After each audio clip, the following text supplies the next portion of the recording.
Miss হবে না আপনার পছন্দের টিভি শো। দেখুন জি5 অ্যাপে একদম ফ্রি।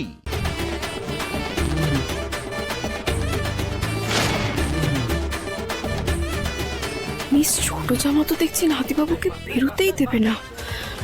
ওদিকে তো জ্যোতিকাদি নাতিবাবুর জন্য অপেক্ষা করে আছে।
নাতিবাবু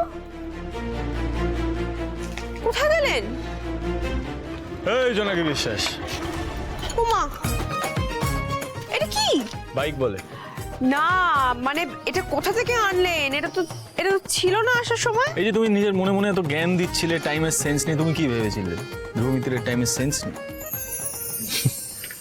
শোনো জোনাকি বিশ্বাস, ধ্রুবমিত্রের কাছে সব সমস্যার সমাধান আছে, বুঝলে? আমি প্রথমে বুঝে গেছিলাম জ্যোতির ওখানে পৌঁছাতে আমাদের লেট হতে পারে, তাই স্বামীকে বলে রেখেছিলাম সময় মতন বাইকটা এখানে পাঠিয়ে দিতে, বুঝেছো? বাবা নাতিবাবু, আপনি এমনিতে খেচকোপার হলে কি হবে? বুদ্ধি করে সময়ের কাজটা ঠিক সময় করে নেন।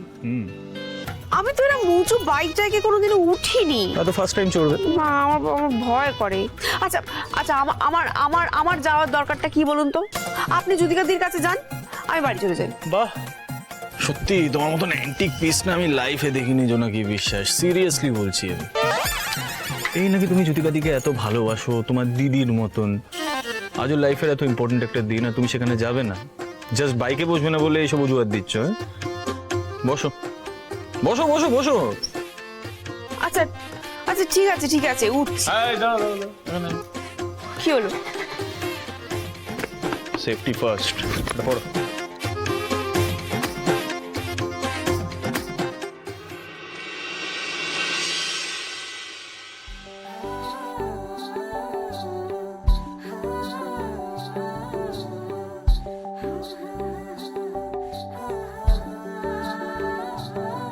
জি5 ডাউনলোড করুন আর সব এপিসোড দেখুন একদম ফ্রি।